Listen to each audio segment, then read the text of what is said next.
My name is Josh Noblitt, and this is Brent Hagan. Yep. And so we're excited. This is kind of an intimate edge every year because there's some spring breaks going on. Some students are just getting back from a spring break. Other students are just getting on spring break. And so this is actually probably the lowest attended week of the year. And so we thought, just because you guys were dedicated and came, that we were going to do a special song. And so we kind of talked. This one goes out to you guys. Right. And so we thought, like Ed Sheeran, he's got a new album out. And so we thought that would be a fun one to sing. Some really good songs on there. Really good songs. Some little inappropriate. Yeah, so it's not hard to find some appropriate ones. Not a ton to choose from. But we thought, you know what? There are a whole lot of great songs out there. But we actually have an original song that we wrote. How long ago was that? I think it was 2 years?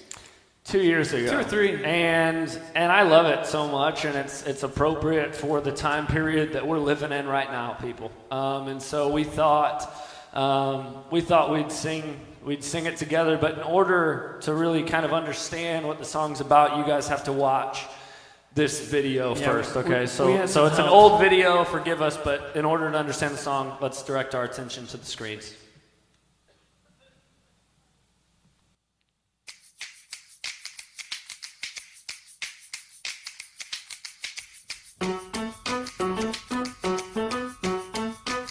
We're gonna write a song about spring break, and we were just curious what you guys would want to title this song. I would name it Splash and Bash and Fun in the Sun. I'd say it's all about spring break, baby. Getting swole on spring break. I don't know, like, I love spring break or something. That's really good. That's really good. I like the or something. Yeah. Why do you think they call spring break spring break? Because you do lots of fun stuff with your family. What's some of the fun stuff that you're going to do with your family? Basketball, Basketball. go-karting. Go-karting. Oh, man. I flipped 2 times. I almost broke my back, but it was very sore. So this is like hardcore go-karting. You're going to do some hardcore go-karting. All right, where are you guys planning on going for spring break? Sit around. Might go to Florida or Mexico. We are going to the Lake of the Ozarks. We are. Yeah. The perfect destination ever, it's called my bedroom and my bed. Spent lots of spring breaks in the bed. There's no doubt about that. Yeah. You guys could sing a song for us, just a freestyle song, maybe a freestyle rap, describing spring break. Could you do that for us right now? Look at me with all my friends. Getting swole, it's what I do. I love spring break. It is so great. I don't even like grapes. We're having fun in the sun. Like the son of God Jesus. What? Your turn. Yo, I'm heading to the beach to get my tan on. Alright, if you had to come up with a hashtag for this year's spring break, what would it be? Slip and slides. Slip and slide. Really? Hilarious. What's a word that rhymes with hilarious? Color and Hilarious. Hilarious. Hilarious. Hilarious is actually. I think that's I think it's type of hilarious. probably. Yeah. If you had to come up with a hashtag for this year's spring break, what would it be? Relaxing. What's a word that rhymes with relaxing? I don't know. I have no idea. I got one. Chillaxing. Ooh, that's a good one, Joe. That's a great one. What would life be like without spring break? Very, very rude. Rude. That would be rude. Yeah, extremely rude. Yeah. Boring. yeah, What rhymes with boring? snoring. Snoring. Which you're going to be doing a lot of on spring break. Yeah. Who do you think came up with spring break? Albert Einstein. Teachers? Because teachers want to break too, right? Makes sense. I believe it comes from the word rompe, meaning break in Spanish. And there was a King Rompe, and back in the day, he was the one that declared spring. I'm thankful for King Rampe. Me too. Wow. So he was the one who invented spring break. Tell your friends. That's the story. That's really good. All right, I literally think we just wrote like the best song ever. I think so. I think this is good. I'm really excited about it. I'm pretty pumped. Yeah.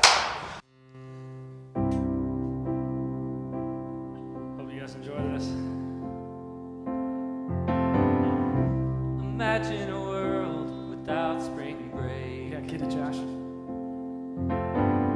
Where we go to school every day.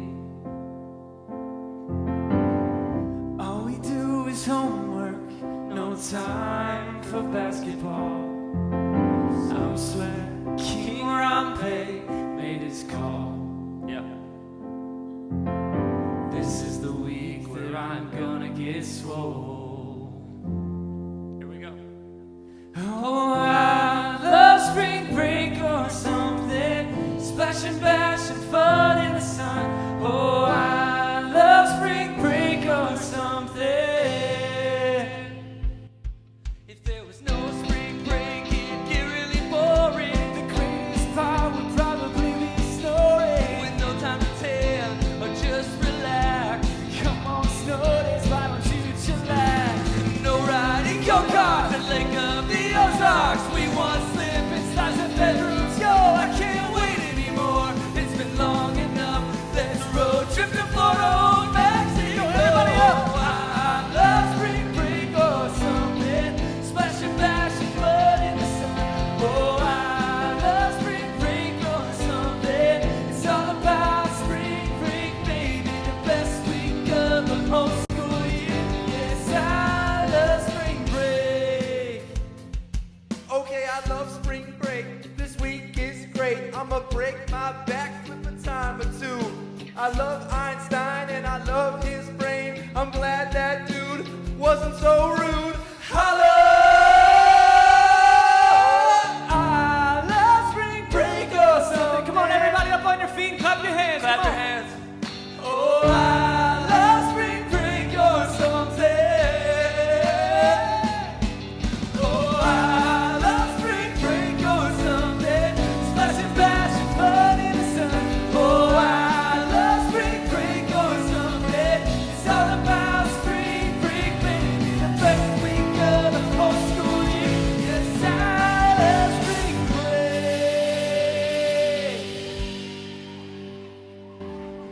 Something, or something, or something. All right, hey, we just want to, hey, we really do appreciate the support. You guys can take a seat. That was fun. I enjoyed that. It's actually my favorite moment in ministry every year. So just really love it so much. Anyways, happy spring break. Seriously, who's on spring break? Oh, wow. So there's a lot of people. You guys are dedicated. You guys are here, and we are super excited. And we might even have some first-timers in the room, okay? And so that's awesome. It's your first time. We want to meet you, okay? So right after this service, you are going to head straight out of these doors in this room out to the Connect desk or Connect Center. And there you're going to get a T-shirt, and they'll plug you into community group, which after this, at about 7:05, we will go to community groups, which is really the heart and soul of the Edge, and you'll get to meet a bunch of people, your same age, same gender, and you guys can connect with each other, and that'll be a blast. Why are you... Never mind, I thought my wife was laughing at me. Anyways, we're super pumped that you guys are here, and we want you guys to just feel at home, and we think there's no better place for you to be on Sunday nights than right here. And there are a couple other ways that we can connect with you. We do our best to kind of stay in touch with social media, and so we have Instagram and Twitter. We can throw those handles up on the screen. If you don't follow those, you can pull your phone out, click the follow button. You might even get a follow back, right? And so we'd love for you to do that. And then also you can text EDGE to 89800. You guys got a text today, I believe, from Pastor Tony D. He sends those out once a week, sometimes on Sunday, sometimes on Fridays, maybe reminding you guys to invite your friends and that type of thing. And so we'd love for you to get connected with that. It's not annoying. It's not too much. You'll just get literally one text a week, a reminder just that the Edge is still going on, and we'd still love to have you guys with us. And then we have summer sign-ups going on, which, man, we have, including tonight, we have 6 more Edges this semester, okay? Including tonight, 6 more Edges this semester, which is kind of a bummer because it goes by so fast. but also it means the summer is rapidly approaching, okay? And I see some guys that I don't know very well, and which is awesome. Glad that you guys are here, and I would love for you guys to sign up. So sign up for summer programs. I think you guys will have a blast and be great. So you can sign up on that website right there, oakbridgeCCSummerprograms.com. We have the varsity this year, so the V Squad, yep, so that's going to be amazing. That's for students going into 7th grade, 8th grade, and 9th grade. More info on the website. We have Squad, okay, which is going to be great. Students going into 10th grade, 11th grade, and 12th grade sign-ups are getting there. More and more people are signing up. And then lastly, we have the Obternship, right, which is great. Showed the promo video for that this morning. And then we also have, let's say you couldn't do one of those programs, which if you can't do it, I hope you got a good excuse not to, because you'll regret not doing it. We have Big Stuff sign-ups going on as well, okay, which, man, who's all going to Big Stuff? Okay, so that's amazing. Sign-ups are technically coming to a close here in a couple weeks, and so I think it's next week. So please sign up. We have a lot of students that are signed up for Big Stuff, a lot of students doing the varsity, over 30 students already signed up for Squad, about 20 students already signed up for the Obternship, and I know of a lot of you guys that still haven't signed up yet, which is okay, but again, it's coming up quick, and so please just help us out by getting your stuff in as soon as possible, okay? So parents, do your best to help us out with that. And with that said, how many of you guys have not been to camp? How many of you guys have not been to Big Stuff Camp in the summer, okay? Well, you guys are the reason that we're about to show this video, okay? It's an amazing, amazing summer, quick little promo video, and afterwards we're going to go to God and worship and have an amazing night together. So again, direct your attention to the screens.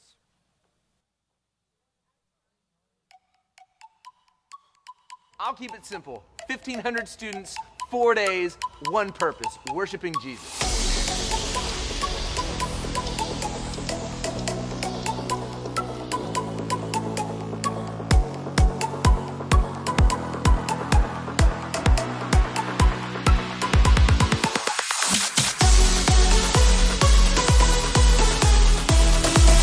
Place where students are coming from all over the country to gather together, worship Jesus, learn and grow together.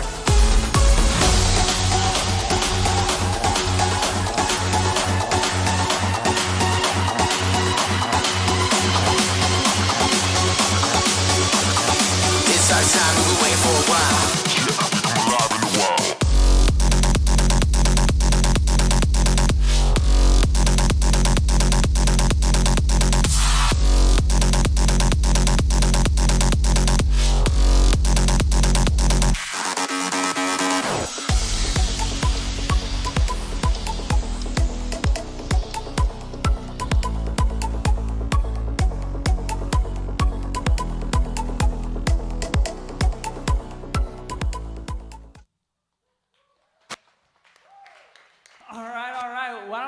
Stand up on your feet, give 3 people around you a high five, and get ready to go to God and worship.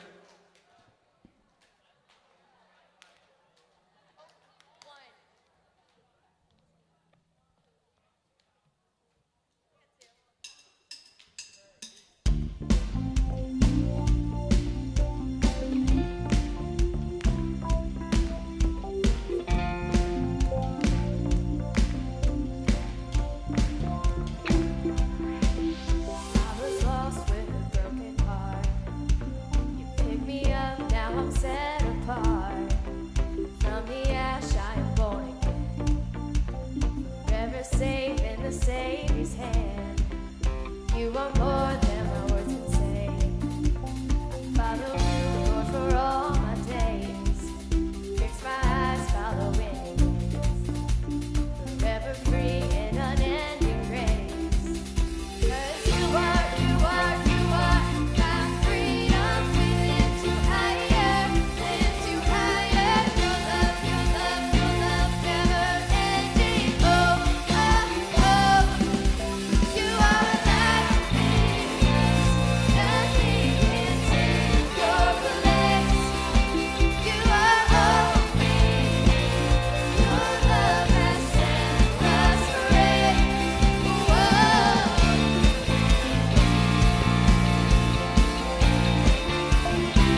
just what to do, yeah.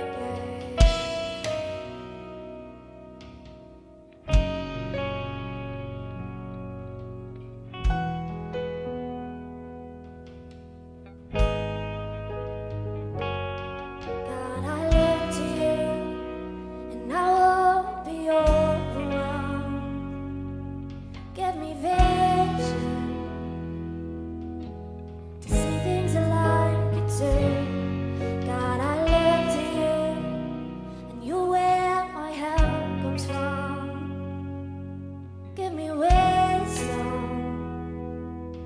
you know just what to do, yeah.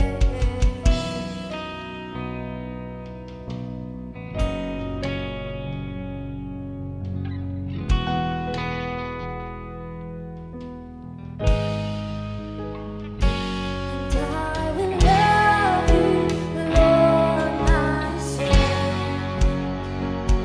And I will love you, Lord, my shield. And I will love you, Lord, my life. Forever, all my days, I will love God.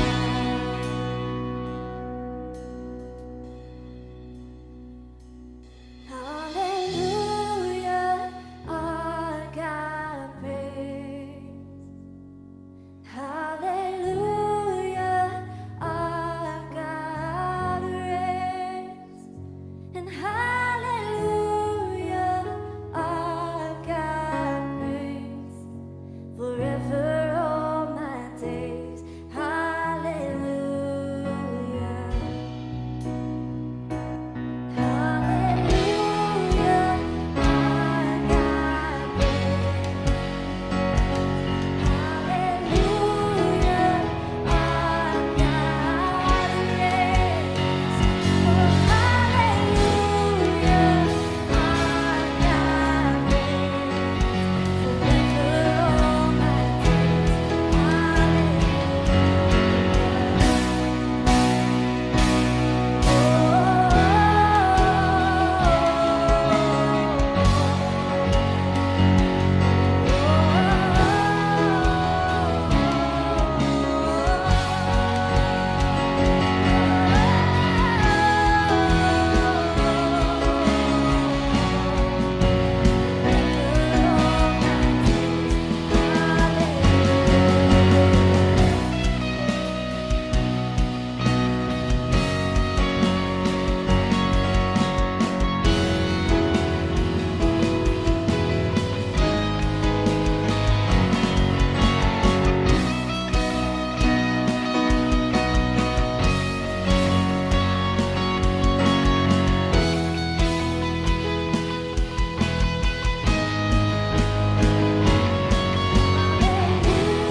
You guys can take a seat.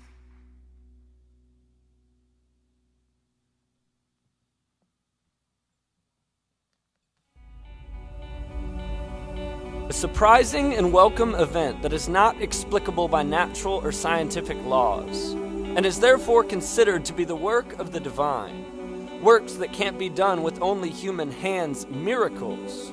Walking on water, calming the raging seas, raising the dead, and instantly curing disease.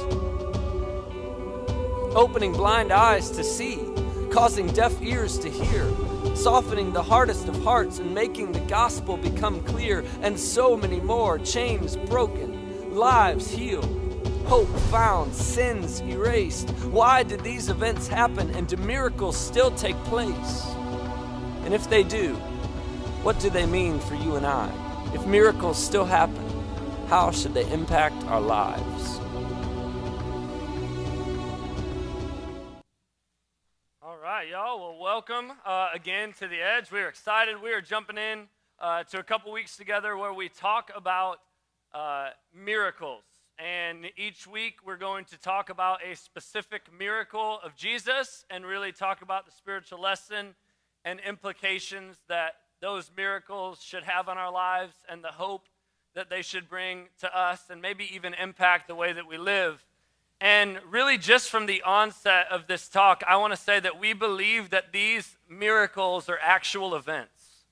Like we believe that these things actually happened 2,000 years ago, amazing, miraculous signs and wonders that we probably haven't seen today. We believe that those are actual events that Jesus carried out to show to the world who he was. And so yes, we believe that while Jesus working these miracles, while he, loved people and he did these things because he had compassion for people, he did these things because he wanted to heal people, no doubt, all those things are true, but ultimately we believe that these were carried out for Jesus to reveal himself to a world that needed him so badly. We read multiple times in Scripture that after Jesus would carry out these signs and wonders, after he would maybe heal people by the magnitudes, it says many would put their trust in him and many would go on to follow him. Again, because he was doing these things to reveal himself as the trustworthy king of the universe. This is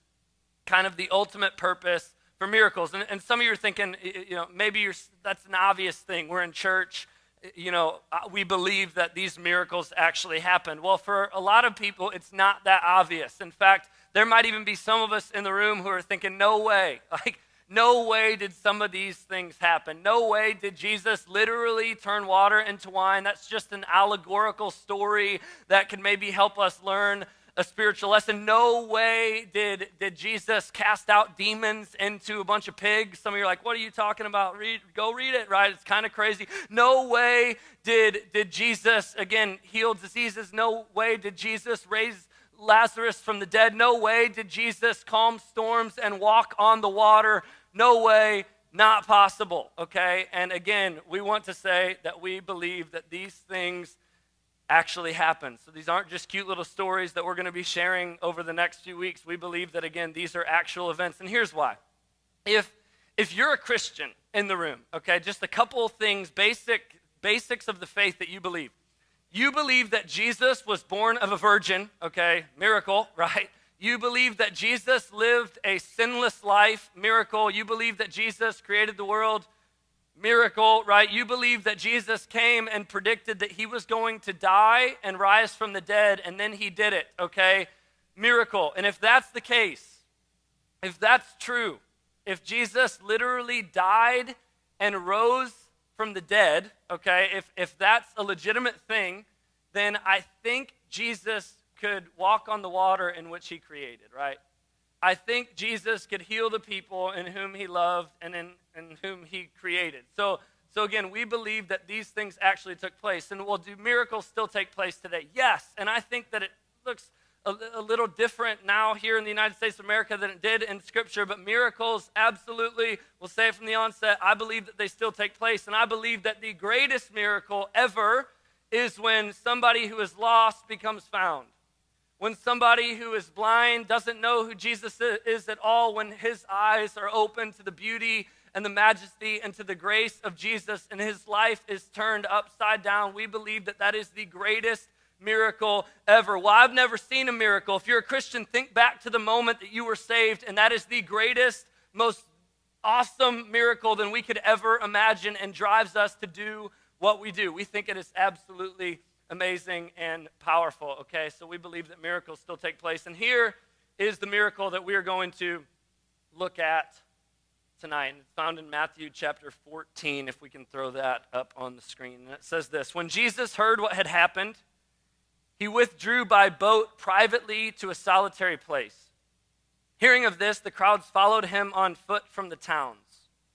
When Jesus landed and saw a large crowd, he had compassion on them and healed their sick. As evening approached, the disciples came to him and said, "This is a remote place. It's getting late. We've been here for hours. The people are tired. The people are hungry. Send them away so that they can go to the villages and buy themselves some food." Okay, this has gone on for too long. Jesus replied, they don't need to go away. You give them something to eat, okay? So just 12 guys. There's thousands of people out there. You give them something to eat. And the disciples look at him and say, well, we only have 5 loaves of bread and 2 fish, they answered. It says, bring them here to me. And he directed the people to sit down on the grass. Okay, that's a miracle in and of itself, getting thousands of people to sit down on the grass. And then taking the 5 loaves and the 2 fish and looking up to heaven, he gave thanks and he broke the loaves. And then he gave them to the disciples, and the disciples gave them to the people, and they all ate and were satisfied. And then the disciples had leftovers, okay? They had food that was left over, and the number of those who ate was about 5,000 men besides women and children, okay? So 6, 7, maybe 8,000 people ate because Jesus multiplied the 5 fish, the 5 loaves of bread and the 2 fish to be enough to feed all of these people, okay? So pretty miraculous, and that's going to kind of be what we reference tonight in the next 15 or so minutes. And I just have a question. Is anybody scared of heights? Anybody scared of heights, okay? Anybody who's doing the squat and ob turns this year, anybody scared of heights? Raise your hand. Okay, a couple of you. Okay, I'll take note of that when we're at Lake Williamson doing the high ropes course. I will have some fun with you guys, all right? So I'm scared of heights as well, okay? I really am. Always kind of have been. I don't like ladders. I get nervous. And so there was one year, it was my first year leading the Big Stuff interns, and it was team building at the beginning of the summer at a place called Camp Highland, and the high ropes course they had there, the one at Williamson's like 30, 35 feet. The one at Camp Highland was 60 feet high, okay? And so I'm sitting down below it, and I look up, and I'm thinking, nope, like not going to happen. But I'm the leader, and I have to do it. I can't be the one to back out. I'm leading this group of 16 interns that I don't even know very well, so no way is my pride going to let me not do it. And so I'm thinking, no way, not going to happen. And then I go up there, and I kind of tough it out, and I make it through. I didn't really cause too much of a scene, but I was still terrified of heights, okay? So keep that in mind. And then 2 weeks later, I'm hanging out with some friends at dinner on the weekend, and don't ask me how, but I guess I got peer pressured, and I commit to go skydiving later in the summer, okay? And so someone's like, I'll give you $20 towards your ticket. And I'm like, I'm in, okay? Shake his hand. And afterwards, I'm thinking, no way, what did I just do? I knew this guy wouldn't let me get out of it. I shook on it. I had to go for it. And so we paid a month in advance and a month before we were supposed to go skydiving. And so for that whole month, I'm serious. It's on the back of my mind. It's weighing on me. I'm thinking, I got to jump out of a stinking plane in a couple weeks from now. This is crazy, right? And so I'm scared. And then the day comes, okay? The day comes, and we're there in the morning, and I remember the drive was like an hour, but it felt like an eternity, and I'm sitting there. My heart is racing in the back. I'm looking out the window, not talking to anybody. I'm just horrified and praising God for an amazing life that he's given to me. And so I'm thinking, no way. And so we get there, and it's a beautiful day outside. It's sunny. And I look, I'm like, oh, man. And like the area that you're supposed to land like wasn't even that big. And I'm thinking, what if I land on the trees? Like this is not going to be good. And so there's people that had just gotten done right before us. And again, I'm scared. I'm going through the protocol and the things that I'm supposed to do and how I'm supposed to, pull the parachute and all these different things. And so I'm just like so much going on in my brain right now. And then they're like, hey, you want to watch the people that just went before you to where you can kind of see that it's not as bad as you thought. And so I'm thinking, yes, this is great. So help me become confident. And so I watched this video, and at first, it's smooth sailing, okay? Like they're just kind of, it's relaxed. It looks peaceful, really. They're just gliding through the air. And then the plot changes, and it turns into a horror film, okay? And this guy looks terrified. His face turns beet white. And then he throws up his chunky breakfast, okay? Like in midair, okay? And there's just orange chunks, right? Like free falling with him, okay? So it's just like puke right here and just boom, the whole way down. And so I'm thinking, oh no, like what am I gonna do? I'm gonna throw up. I know I'm gonna throw up. I'm so scared. This is terrible. I ate pizza. This is not gonna be good. and then clouds came. And I'm thinking, rain, rain, rain, rain. And it starts pouring down rain, and they send us home. They give us our money back, and I will never, ever, ever sign up to go skydiving again. Like it's just not going to happen. There is so much nope there. There's just no way. And the sad thing that the reason why I share that is I think there are a lot of us in the room, maybe especially as students in here, you think that way when it comes to the way that God is maybe going to work in your life or God working miracles in your life. You're thinking, nope. No way.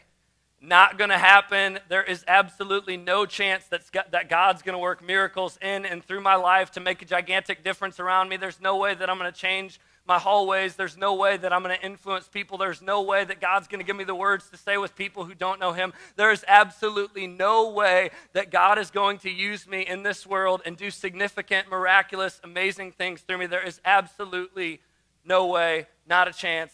Not going to happen. And there are some people in here that might think that way. And there's a verse that's a common verse, especially for young people. And if you haven't read it, we're going to throw it up on the screens. And it's 1 Timothy 4, chapter 12. And it's Paul writing to a young guy, teenager, leader. And he writes this. And he says, don't let anyone look down on you because you are young, but set an example for the believers in speech, in conduct, in love, in faith, and in purity. Don't let anyone look down on you because you are young. Okay, if we're being honest, a lot of times that's not the problem. A lot of times that's not the issue that some of us have. I almost wish that I could talk with Paul and say, hey, expound on that a little bit more. Maybe you could change a couple words. I think for a lot of us it could say this: don't let yourself look down on yourself because you're young. Don't let yourself look down on yourself because you are young. There's some of you who are thinking, I'm just not experienced enough. I don't have enough knowledge. There's no way. I've made mistakes, and I'm not even that old. There is absolutely no way. And what I kind of want to say tonight at the beginning of this series is, if you're a Jesus follower in the room, I don't care how young or old you are, maybe there's parents in the room that feel the same way and you're looking down on yourself, you need to understand that you have something that the rest of the world does not have. You do. You have to understand that you have God literally living inside of you. And if that's the case, if you have God living inside of you, there can and there should be some amazing things going on in and around and through your life. There should be miraculous, amazing signs, wonders, conversations that are going on in and around and through your life.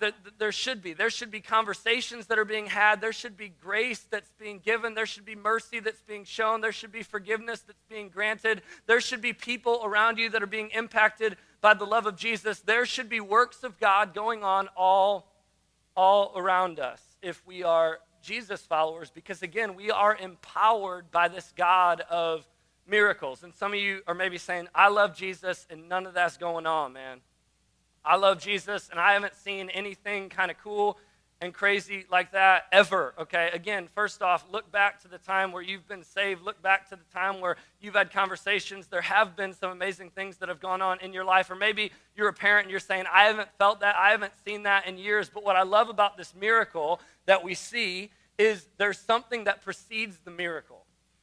There's something that comes before, okay, using these disciples to do an amazing thing that blows their minds and also helps a whole lot of people. These disciples say, hey, Jesus, let these people go. Get them out of here.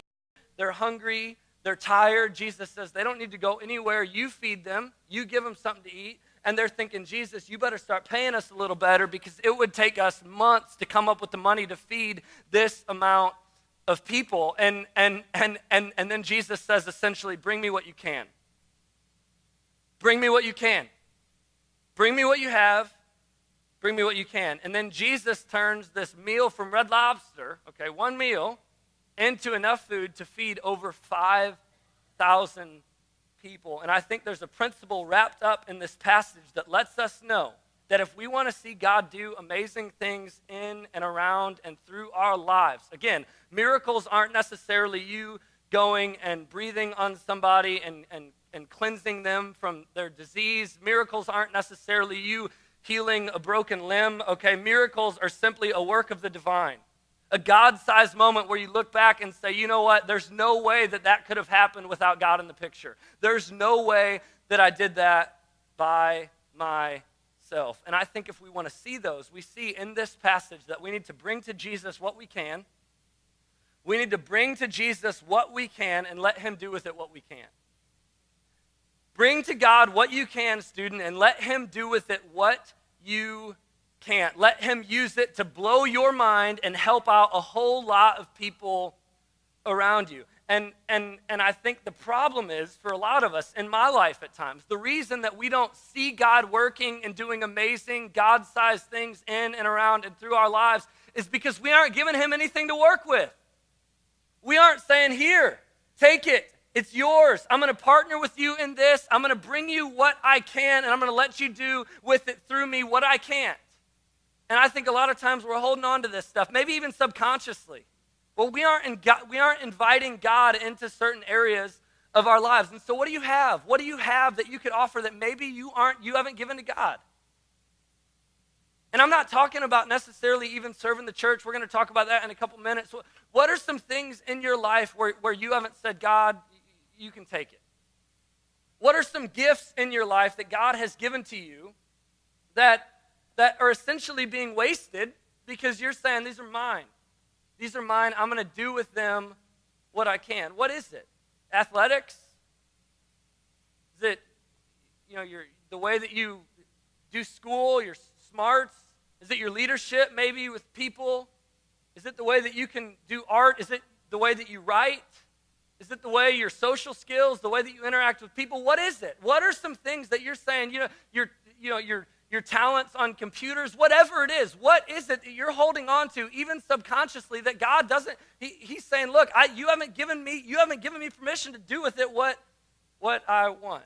Again, it doesn't have to be some amazing things. I think God's given me somewhat of a gift, okay, to play basketball, okay, and I'm not amazing, but I can play a little bit, okay, and sleepers are back next week, by the way. Come on, somebody, right? And so I'm excited about that. Monday night, Arnold Rec, you better be there, right? And so anyways, I'm kidding. That's besides the point. And so I've gotten to the point where I'm saying, I like to play basketball. I think it's fun, but basketball in and of itself essentially means nothing, okay? If the Sleepers win the Arnold Rec League, which we will, it means essentially nothing, okay? Literally nothing. And so I've gotten to the point now where it's just kind of a thing where when I go play basketball, I'm hoping that God uses me to hopefully impact people or influence people or this type of thing. So just a couple weeks ago, and the guys that I play basketball with, a lot of them don't know Jesus and don't necessarily follow Jesus. And so I'm watching the Duke UNC game, and I'm texting one of my friends who I play basketball with. And I'm like, this is making me want to play so bad, right? And he's like, me too. And I said, all right, let's play one-on-one. And he's like, okay, let's go to Gold's Gym. And so Abby wasn't home that night, and so I went and played basketball at like 10 p.m. at Gold's Gym one-on-one with this kid. And so we're playing, and we're having a good time. And again, it's just kind of where I'm on my way, and I'm hoping, and I'm thinking, hey, this could be a good time with Danny or with my friend. And there are some things that are going on that I want to have a conversation, maybe some conversations. And so we go there, and at the end of the basketball game, we sit down, and we're talking, and we're having a conversation, and a couple of our other friends who were of like a different world religion get brought up, and we start talking about faith, and then my friend says, hey, I don't know what to think about all this. I don't know if I believe in it at all. And so I'm thinking, all right, this could be a good conversation. And so we start talking, and there's some stuff going on in his life. He's like, I just don't know what I think about all this. And so we're talking, and we're going on, and then he asked about like heaven and hell, and I'm like, yeah, I believe in those things. And then he says something along the lines of, well, I already know where I'm going. I'm a bad person. And I'm thinking, oh, he put it on a platter for me, like, thanks, God. And so I, like, want to start yelling, but I can't do that because that would be weird. But I essentially just laid it out there. I said, no, you don't get it. You don't. You do not get it. That is not the good news of Jesus at all. It doesn't matter how bad you are. It doesn't matter what you've done at all. In fact, we believe that grace is given to us for free, and no matter what we've done, we believe that the best of people can't earn God's love and salvation. So I'm starting to have this conversation, and I'm like, this is the greatest news ever. This is why we believe what we believe. This is what's going on. This is what separates us from every other world religion on the planet. And it turns into an amazing conversation where we're standing out in the parking lot for over an hour and a half, and I'm going home, and I talk with Abby about it, and I'm thinking, that's a miracle. Like, I believe that is a God-sized moment that could not have been brought about by myself. There's absolutely no words. There's no way that I could have crafted it to where those words were spoken. And I think the reason that took place is simply because I said, God, you use this. I've given him permission to come in and use this whole basketball thing. So what is it for you? What would it look like? What would it look like in your everyday life if you said, you know what, God, use me to do whatever you want to do with me. I want to see crazy things. I want you to use me in big ways, and you can use whatever. You can use this gift. You can use this gift. Some of you guys are thinking, Josh, this is obvious. I already know this. I've already heard this. But do we really do this? I know I don't. I know there are times where I'm not thinking this way. But what would it look like if Sunday night, went outside of these walls, and a bunch of Jesus followers and the church were walking around Monday through Saturday being a force for good, using what God has given them to do amazing things. And I want to share just a little precept or an excerpt from this book. And I think it's awesome. And I've shared this with the squad and with the obturns this summer, but I think we can be reminded. And so I want to share this. And it says, situated 500 miles off the coast of Ecuador, the Galapagos chain is one of the most primitive places on the planet. While many of the islands in the 49-island archipelago are inhabited, most of them are absolutely undomesticated. When I was there, I felt as if I were as far from civilization as I could get. Somehow I felt a new affinity with Adam in this environment. It helped me imagine what life must have been like before the fall. Scripture tells us that one of the first jobs God gave Adam was naming the animals. And we read right past it. But it must have taken years of research and exploration to complete the project. I don't think God paraded the animals past Adam in a single file line. I'm guessing God let Adam discover them in their natural habitats. Imagine how thrilling it must have been for Adam to catch his first glimpse of wild beasts stampeding, mountain goats climbing, or rhinos charging. That's how I felt when I was in the Galapagos. And it was there that I discovered the difference between seeing a caged animal at a local zoo and getting within arm's length of a mammoth marine iguana and walking a beach with hundreds of barking sea lions or floating above manta rays as they glide along the ocean floor. It's one thing to see a caged bird. It's an altogether different experience to see a pelican that looks like a prehistorical pterodactyl circling 50 feet above your boat, dive bombing full speed into the ocean and coming up with breakfast in its oversized beak. Few things compared to the thrill of seeing a wild animal in its natural habitat. There is something so inspiring about a wild animal doing what it was created to do. Uncivilized, untamed, uncaged. So a few weeks ago, after returning from the Galapagos, our family spent an afternoon at the National Zoo near our home in Washington, D.C. It's a fantastic zoo, but it just wasn't the same after the Galapagos. I'm ruined for zoos. It's not the same seeing a caged animal. It's too safe, too predictable. At one point, we were walking through the ape house, and I had this thought as I looked through the protective plexiglass window at a 400-pound caged gorilla. I wonder if churches do to people what zoos do to animals. I love the church. I bleed the church, and I'm not saying that the way the church cages people is intentionally. In fact, it may be well-intentioned, but too often we take people out of their natural habitats and try to tame them in the name of Christ. We try to remove the risk, remove the danger, remove the struggle, and what we end up with is a caged Christian. Deep down inside, all of us, all of you students, long for more. Sure, the tame part of us grows accustomed to the safety of the cage, but the untamed part longs for some danger, some challenge, some adventure. And at some point in our spiritual journey, the safety and predictability of the cage no longer satisfies. We have a primal longing to be uncaged, and the cage opens when we recognize that Jesus didn't die on the cross to keep us safe. Jesus died to make us dangerous. Praying for protection is fine. I pray for a hedge of protection around my 3 children all the time. You probably pray that kind of prayer too. But when was the last time that you asked God to use you and to make you dangerous? I would like to think that when I pronounce the benediction at the end of our church service, I'm sending out dangerous people back into their natural habitat to wreak havoc on the enemy. I think that's what it would look like if every single one of us students woke up tomorrow and said, God, I'm available, use me, take whatever you want, talk about miracles. I think we would see things that we've never seen before if every single day we woke up and said, God, I'm going to give you what I can, and I'm going to let you do with it what I can't. I think there would be absolutely amazing conversations. I think people would come to know Jesus by the numbers. I think it would be absolutely unreal, the things that we see and the things that maybe God would do in and through and around our lives. So again, what is it? What is it tonight that you need to go home and say, you know what, this is what you're going to take. This is what I haven't given you access to. Here it is. And then next, okay, how many of you guys, this is a question, you don't need to raise your hand. If I ask maybe how many of you guys enjoy coming here on Sunday nights, some of you guys would hopefully say yes, right? And I'm going to have you raise your hand. How many of you guys have been coming here since 2016? How many of you guys have been coming here for 2016? Okay? You guys can put your hands down. And then if I said how many of you guys serve the church, how many of you guys serve the church, I probably wouldn't see near as many hands go up, which is fine. I'm not going to say show of hands. But I want to say that if you've been coming here since 2016, you guys should be serving. You guys should be using the gifts that God has given to you. You should be saying, here, God, you've given to me. You've given it to me. It's yours. You can use it in whatever way you would want to. And here's the deal. Here's why. This wouldn't go on.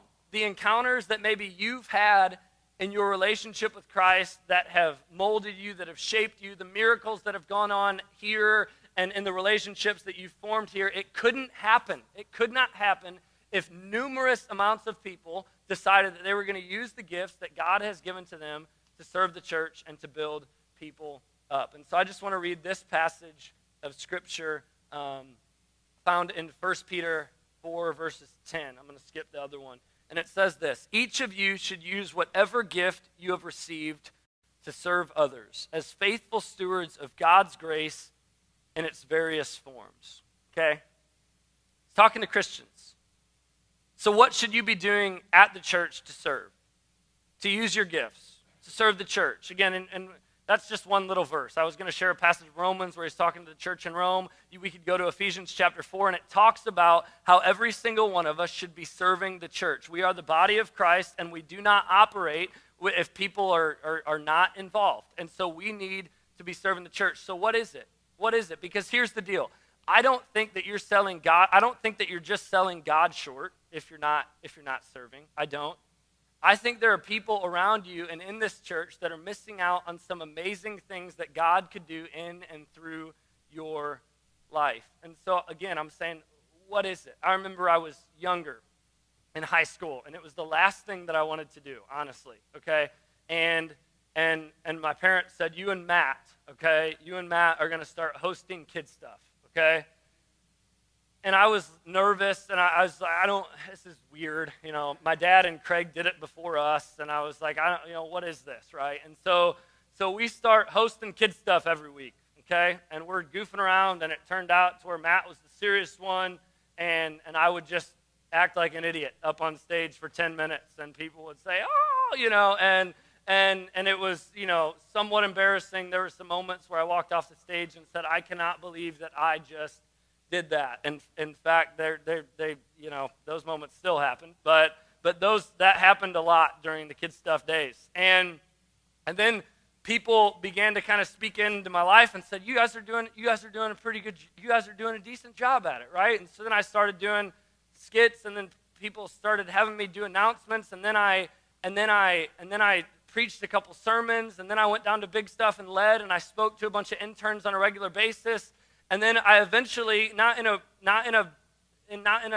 arrogant way at all, I realized I think God's given me a gift, and I think God's given you a gift. And so I decided I'm going to kind of keep doing it. And just a couple weeks ago, a kid who I just met with on Friday came up, and he's a guy that's got stuff going on in his life, and he comes up and he says, hey, when you were up there talking about all this, it clicked for the first time ever. And I realized that God loved me, that God cares for me, that Jesus died on the cross, and I became a Christian. And so that's what he says. And again, I'm saying that's a God-sized moment. That's a God-sized miracle that first off, my words could never do that to somebody's heart. Never. I think God used it, but again, a God-sized moment that wouldn't have happened if I would have said, hey, God, I'm not gonna let you use this. And some of you, and same thing happens with songs every week. People come up crying saying, that was just the right song. I needed to hear that. Brent, Kayla, the Sunday morning band, whoever's singing up here, they're saying, wow, I needed that so much. God-sized moments that could not be orchestrated because of a pretty voice. It just couldn't. But they've said, you know what, God, here's a gift you've given me. I'm going to use it to serve the church. Well, Josh, that's awesome. But you know what? I'm not ever going to preach a sermon. Okay, I'm not going to get up there and talk. That's not my thing. I'm never going to sing. I'm not a good singer, and so that's not going to happen. Well, you know how Tom Noblitt, the pastor of this church, kind of fell in love with Jesus and began to understand that he had a place in the local church and in the family of God. Do you know what it was? He walked into a church that was small. He said the preaching wasn't great. The music was nothing special, but there was an older lady. There was an older lady who could barely read that gave him a hug and said, I'm so glad that you're here. And she was genuine. And he said, in that moment, everything changed for him. And so don't use, well, I don't have this gift. I don't have much. Jesus used 12 disciples who literally had one meal and used it, again, to blow their minds and to help thousands of people. So don't use that excuse. There's something that you should be using here at the local church. And maybe it's partly my fault and other people for not giving you as many opportunities as we should. So tonight, in community groups, that's a question. Talk to your community group leaders about it, and then they'll come and talk with us, and we'll get you plugged in serving because you have a gift that you need to offer, and it won't just help others, but it'll help you as well. So again, I think God could use you to do absolutely amazing things if you simply say, here, outside of these walls and inside of these walls, here, I'm available. You can use me. And now the question that I want to beg at the end before we sing a song tied in with the idea of what I'm talking about is, do you believe that? Do you believe that? Do you believe that God could use you, whatever gift it is, to do amazing things? Do you believe that God could work amazing, again, God-sized miracles in, around, and through your life? And if you don't, I think you have to look at Jesus. I hope that the next couple weeks helps you because Jesus is amazing and he's more powerful than you could ever imagine. And there's verse after verse after verse after verse talking about the works that he's created for you to do and the amazing things that he has in store. It's just the question is, do you trust him? Do you trust him? Do you trust him? That's what we're going to talk about in community groups. I'm going to say a prayer. God, thank you. Thank you for your son. Thank you for the miracles that he has done.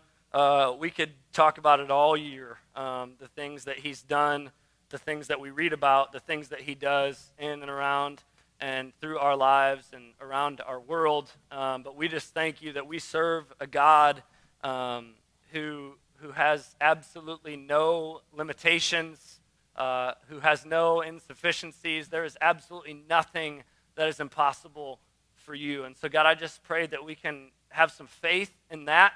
I pray that we can look to your cross and your resurrection as proof that you can do what you say that you're going to do, even if it's through us, messed up people like us, messed up middle schoolers, messed up leaders, messed up high school students, messed up parents. Oh, the amazing things that would take place if all of us right now in this moment said, God, I trust you. You're going to do amazing things. Do with me what you want to do with me. And so, God, I pray that tonight is a time of surrender in community groups where we say, you know what, I surrender this to you. I surrender that to you. Again, do with it what you want to do with it. And help us trust and believe that the miracles that you have worked in our world can happen again. And they can happen through us. And it's in your son's name that we pray. Amen. Let's stand up and let's sing this song.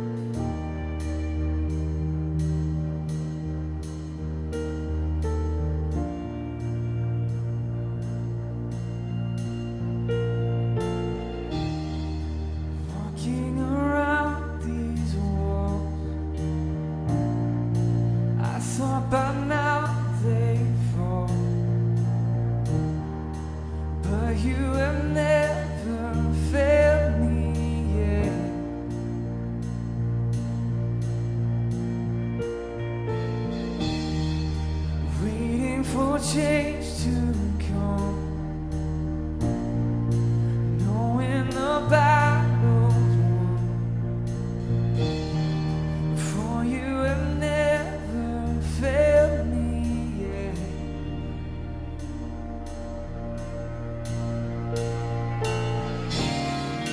Promise still stands, great is your faithfulness, faithfulness. Still in your hands, this is my confidence, you never fail me yet.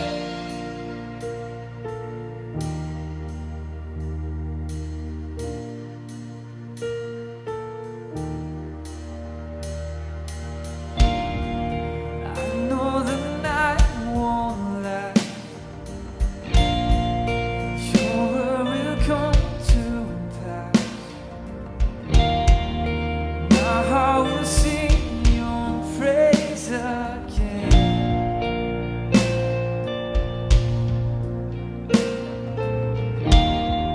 Jesus, you're still enough.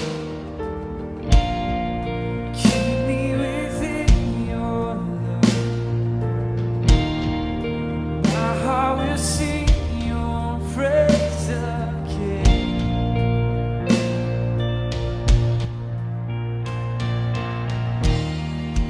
Promise still stands, great is your faithfulness, faithfulness.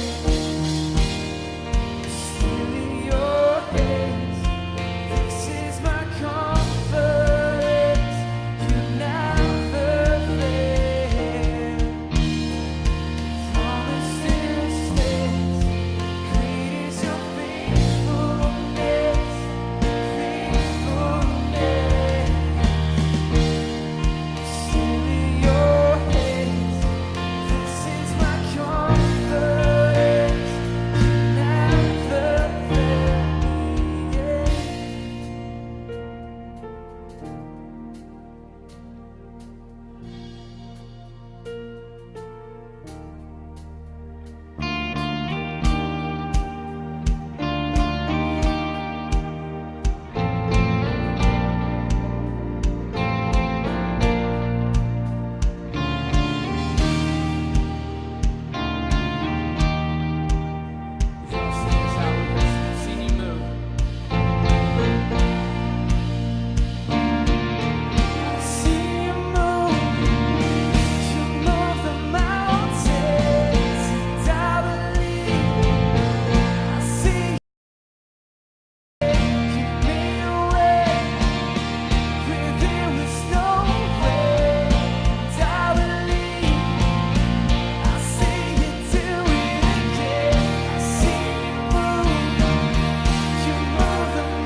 Promise still stands, great is your faithfulness, faithfulness.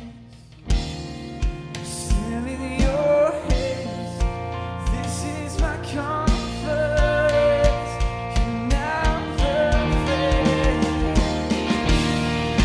Promise still stands, great is your faithfulness, faithfulness.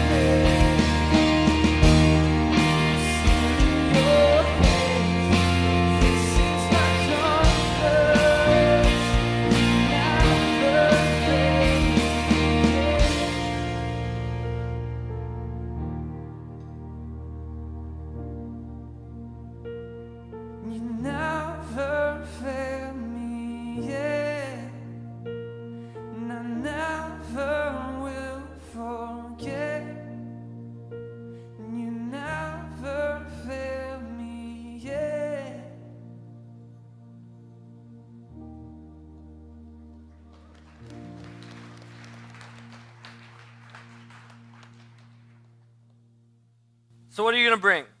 What are you bring? It's a simple challenge. Tonight, what are you going to say? God, take it. It's yours, because it's not just your life that is going to be impacted, but it's many others that are around you. And when I was over there just worshiping, I felt a nudge, and we probably don't do this enough, but there's a guy at our church who has gift of leadership and passion and teaching and communication, and he's been leading this church for years now. And I know a lot of times on Sunday nights you see the band's faces, you see maybe my face. You know, last semester you saw Matt's face a bunch. Last week you saw my dad. And maybe you don't get a chance to see Tom up here quite as much, but I want to let you know that if he didn't say, God, use my gift in a way that I thought it would never be, I thought no way this was ever a possibility, none of this would be going on tonight. Absolutely none. And so I just want to all together honor our senior pastor, Tom, and say thank you for being faithful.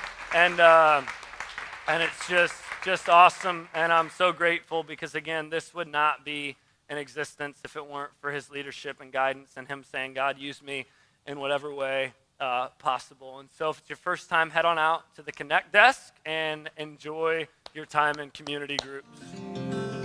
Dreams, starry nights.